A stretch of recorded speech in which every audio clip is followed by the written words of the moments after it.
बिस्मिल्लाहिर्रहमानिर्रहीम। अस्सलाम वालेकुम।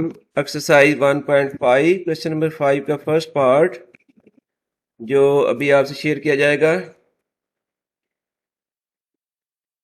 Determine whether the given matrices are multiplicative inverse of each other. Given matrices हैं matrix with element 3, 5, 4, 7 and second matrix है 7, -5, -4, 3। Solve करने के लिए हमने इनको मल्टीप्लाई करना है, तो हम कर लेते हैं let first matrix equals to ए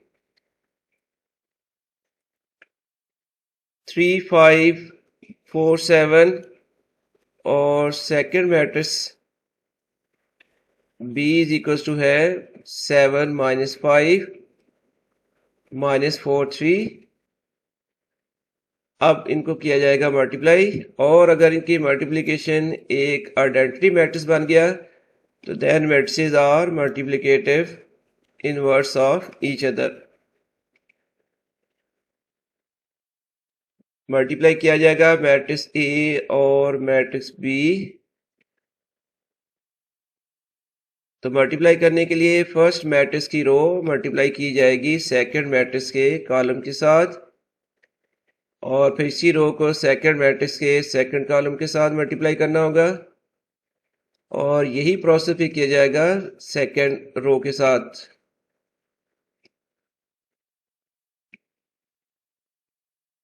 तो 3 मल्टीप्लाइड बाई 7 प्लस साइन लगाकर आपने सेकंड एलिमेंट्स को मल्टीप्लाई करना है। 5 मल्टीप्लाइड बाई -4 और इसके बाद 3 multiplied by -5 plus 5 multiplied by आ जाएगा 3। सेकंड रो की मल्टीप्लिकेशन 4 इंटू 7 प्लस 7 इंटू -4 और फिर 4 इंटू -5 प्लस आएगा 7 इंटू 3। 21 माइनस 20 और -15 प्लस 15, और यहाँ आ गया 4 7 28 प्लस माइनस हो जाएगा -28, -20 प्लस 21 आ गया, और इसकी प्रोडक्ट आ गई है आइडेंटिटी मैट्रिक्स। इसको हम कर लेते हैं क्वेश्चन नंबर 1, यानी ए बी की प्रोडक्ट आ गई है आइडेंटिटी मैट्रिक्स।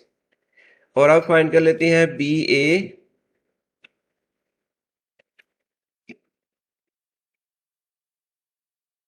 मैट्रिक्स बी मैंने लिख दिया, और अब आएगा जी मैट्रिक्स ए। सेम पहले की तरह इसकी मल्टीप्लिकेशन की गई है, और इस तरह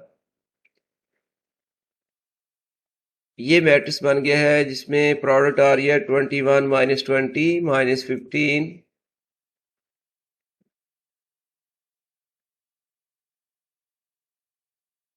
ये प्रोडक्ट आ गया है 21 -20 आ गया है। 7 5 35 -5 7 35, और ओवर में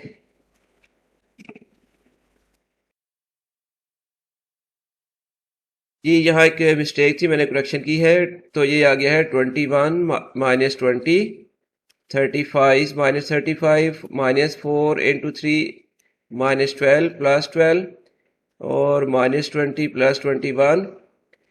इस तरह ये बी ए इक्वल्स टू आ गया है 1001। इसको हम कर लेते हैं क्वेश्चन नंबर 2। तो अब ए बी की प्रोडक्ट यूनिट मैट्रिक्स आ गया था, और सिमिलरली मैट्रिक्स बी ए की वैल्यू भी आ गई है यूनिट मैट्रिक्स। तो it proves that given matrices are multiplicative inverse of each other. From question 1 and 2 it is proved that AB equals to BA equal to identity matrix. So therefore given matrices are multiplicative inverse of each other.